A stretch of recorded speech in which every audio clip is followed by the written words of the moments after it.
So you guys want to know how to pick the right print method. Well, you guys got questions and I've got answers. You guys are watching Ask Stan the Man. How you guys doing? My name is Stan Banks from T-Shirt Side Hustle, and I help people start t-shirt businesses from home. Wherever you at. And today, I'm horseback riding, about to answer a question for you guys right after the intro.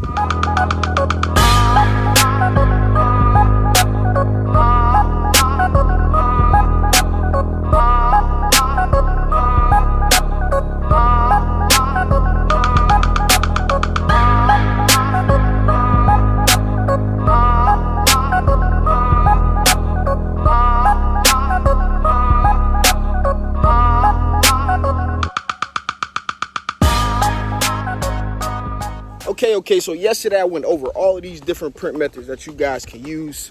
DTF, DTG, inkjet, supercolor, plastisol transfers. So you guys want to know how exactly do I choose? I kind of elaborated on it at the end of the video, but to give you guys a dedicated video, I wanted to tell you guys some situations that each print method is good, okay? So for me, sublimation is a good print method when a customer doesn't mind being on white shirts and you got a full color image. But usually when it comes to like football teams and little league football teams, that is a good practice for a sublimation shirt. Usually people don't want the polyester.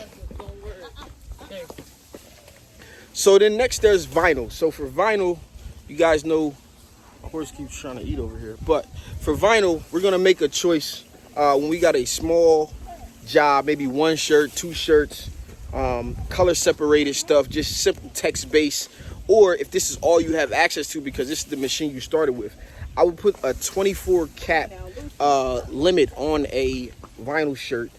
Anything over that, if they're getting the same consistent design, then I'm going to go ahead and order a plastisol transfer, so that way that I can if we order plastisol transfers, I can get the job done fast. Now, if it is a multicolor design, maybe two or three colors, I'm gonna consider if it's a small order, vinyl there, or I'm gonna transfer over to something like supercolor. Okay, so next thing that I'm gonna consider is what is a DTF printer, which is a direct-to-film printer. I think this is a good situation if you're looking for a better quality but a lower cost of entry. So versus a white toner that is a little bit of a higher cost. Here you're gonna have to deal with maintenance of your machine. You're gonna have to deal with some powders and different things like that. So you become a transfer maker at this point, and then you're gonna take and transfer that stuff that you make over to whatever garment it is. And this could come in handy when you're trying to do like different things like tights or stuff like that, because with DTG some of these items are harder to load, and because they're harder to load, you know, you run into some issues from that manner.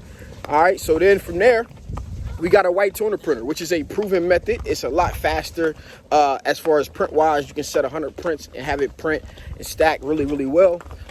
It's a little bit costly of an entry, but again, these are dedicated systems. It's not converting something that wasn't meant for something else. So you really don't have to run into troubleshooting issues. And if you do, you got some companies out here that back these machines up and let you know what's going on. All right, so next, after that, we have supercolor or top transfers, which is plastisol transfers. So once you cross that 20-piece threshold, if you all you have is a vinyl cutter, you're gonna want to look into getting plastisol transfers, 50, 100-piece jobs, just so you can get them done faster, and the cost will drop significantly, because in the case of you're using vinyl, even if it's a one-color design, for a full color shirt, full front shirt rather, you'll be looking at a consistent $2.33 of material. Okay, so we want to make sure that we consider that. What else we got here? Next we got DTG. And with DTG, we run into the problem of the startup cost. The startup cost on a DTG machine is going to cost you about 16 to 20 grand versus a white toner, which is about 4 grand, versus a DTF setup, which would be about 2 grand, 2,500 in that range, right? And if you wanted like 11 by 17 white toner printer, you'll be looking at somewhere around upwards of 6 grand. So you got to keep all of this stuff into consideration. If you don't have the funds, the best thing you can do is order transfers from places like Supercolor or Top Transfers, and basically they take care of all of the technology. You can understand that your technology or what you're buying is going to be up to date, and you're not responsible for maintaining it or holding on to it.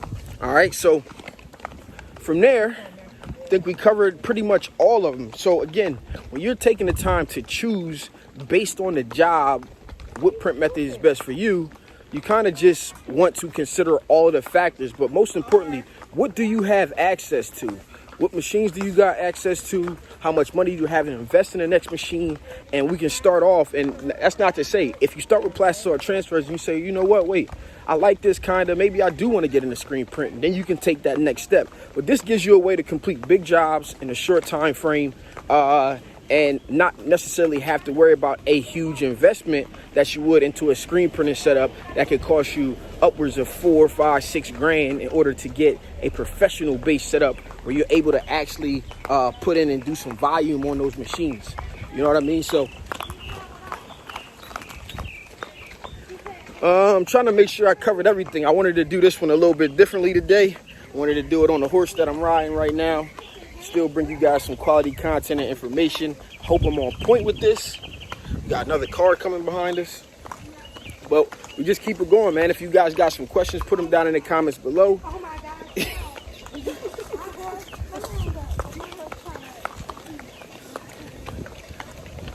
So her horse was kind of taking off to eat and not listening. But yeah, man, so if you guys have any questions, put them down in the comments below.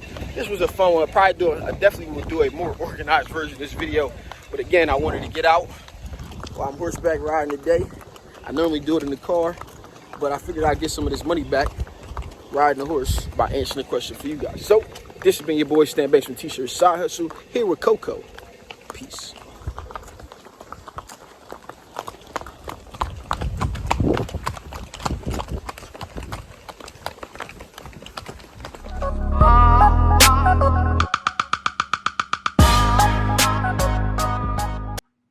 Okay, so we're at the T-Shirt Salsa website, and I'm going to show you guys how to request an actual video. So I'm just going to go to menu, I'm going to go to resources, and then here's cut settings, stay and suggested heat presses, and then video request.